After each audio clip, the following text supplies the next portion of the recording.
Okay, so this is a little short video about the first portion of chapter 2, which just really talks about categorical variables. So in general, we're talking about how to look at pictures, right? If we're talking about displaying, okay, and describing data. So we're talking about looking at a picture and discussing what that picture shows us. And we're going to focus only on categorical variables at first. So there's a few ways to kind of display categorical variables. So one of the most common is referred to as a frequency table. So you can probably hear my puppy scratching at the floor in the background. So a frequency table organizes the number of cases in each category.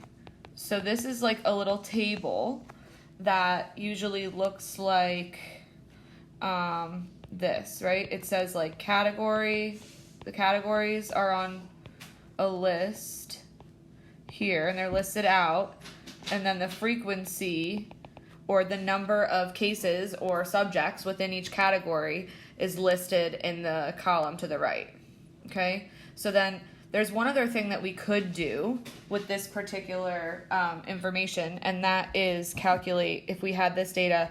Oh, I have a great example. Actually, if you look at your packet, chapter 2, page 4, there's an example of a frequency table on there, the Titanic example that we're going to work on in class together.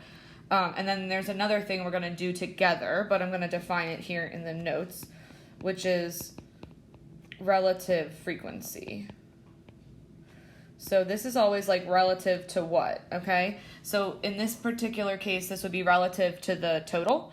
So this would be the fraction or proportion of data in each category. But this would be relative to the total,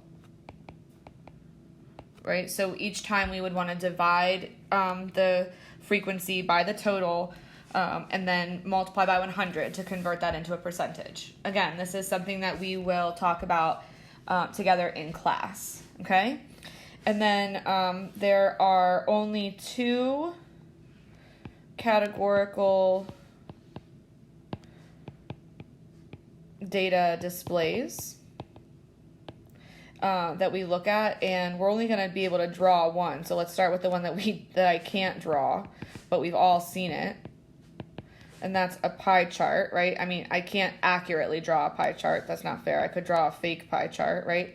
Like an example pie chart would look something like, you know, this, where we divide this up, and each particular chunk here of the pie or slice of the pie represents one of the groups, one of our categories, okay? So each pie slice represents the relative frequency in a category, right? So we all know that this entire pie, right? The entire pie represents all cases or the total, okay, which is why I was talking about relative frequency. And then the other picture that we can make, which we will see in class together, is a bar graph, okay? And a bar graph displays the distribution of one categorical. I guess you could do more than one, but typically this is one categorical variable.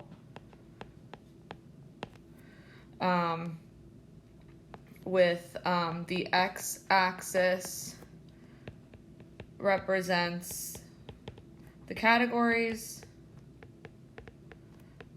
and the y-axis represents the frequency. Okay, and we will see an example of a bar graph in class together. The next video is going to cover how we would display quantitative data, and we will go on to take a look at some more pictures of that together.